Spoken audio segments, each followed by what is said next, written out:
ನೀನೇ ಎಲ್ಲ ನೀನಿರದೆ ಬಾಳೇ ಇಲ್ಲ ಅನ್ನುವುದು ಪ್ರೇಮ ಅಲ್ಲ.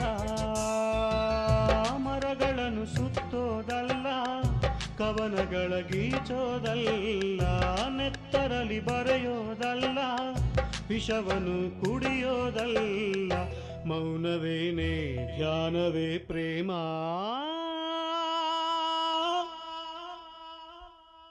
ಅವನಲ್ಲಿ ಇವಳಲ್ಲಿ ಮಾತಿಲ್ಲ, ಕಥೆಯಿಲ್ಲ. ಎದುರೆದುರು ಬಂದಾಗ ಹೆದರಿ ನಿಂತಾಗ ಅಲ್ಲೇ ಆರಂಭ ಪ್ರೇಮ. ಅವನಲ್ಲಿ ಇವಳಲ್ಲಿ